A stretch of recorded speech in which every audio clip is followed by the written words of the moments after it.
Yo no participé, pero me tocó estudiarla y estudiar después la historia, porque yo presenté el primer recurso de protección en Chile.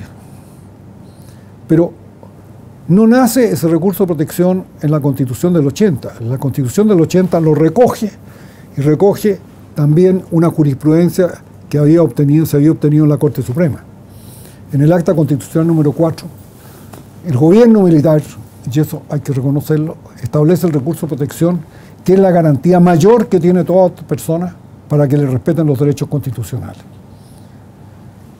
Eso no hay ninguna duda. La Constitución del 80 lo recoge y establece también, a pesar de que nosotros lo usamos ya en el año 1976, o sea, 4 años antes, 5 años antes de que la Constitución se promulgara, ya estaba el acta constitucional número 4 y nosotros, personalmente yo planteé el primer recurso de protección que se hizo en Chile.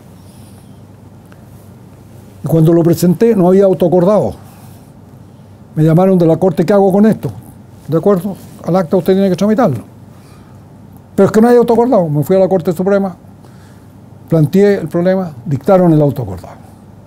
Y después se discutió mucho si procedía o no el recurso de protección en estado de emergencia.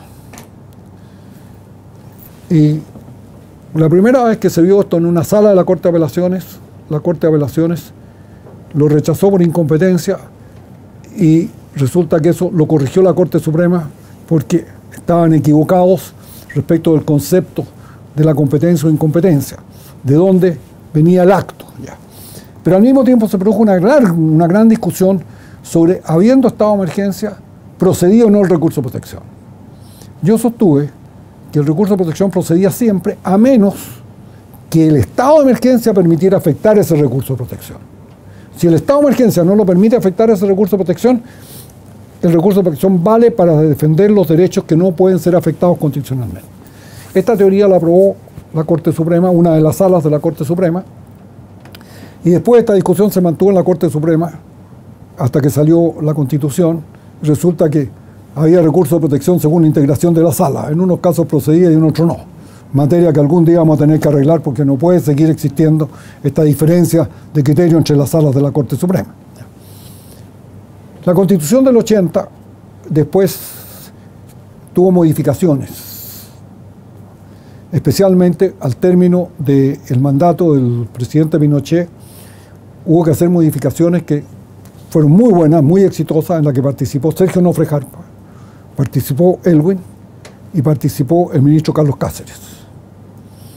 Y ahí esa reforma sacó cosas muy importantes, que algunas fueron propuestas por el partido, salieron de la comisión política. Por ejemplo, nosotros fuimos los que propiciamos e impulsamos de que ciertas reformas constitucionales tenían que tener quórum especiales, no podían ser de quórum simple, porque bastaba que en una oportunidad una simple mayoría pudiera borrar con el codo todo lo que se había hecho antes.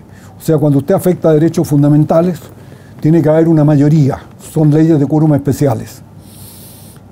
Paradojalmente en esa época incluso se opuso a esta idea de renovación nacional don Francisco Bulnes, que me decía que eso era antidemocrático porque había que respetar las mayorías. Pero nosotros le decíamos sí, pero no las mayorías ocasionales. Usted con una mayoría ocasional derriba todo lo que se ha hecho para abajo. Ya finalmente primó este criterio y se logró que fuera incorporado en la Constitución. Y por eso es que hoy día en la Constitución hay materias que no se pueden tocar si no tienen 2/3 del Senado. No pueden. ¿Por qué? Porque no puede entregar usted la estabilidad constitucional a una elección transitoria, como fue lo que pasó con el caso de Frei Padre, cuando tuvieron la mayoría en la Cámara de Diputados y en el Congreso. O sea, podrían haber derogado todo, la Constitución, si hubieran querido. No, no es posible. La Constitución es tan importante que para modificar ciertos aspectos constitucionales se requiere una mayoría muy importante que la respalde.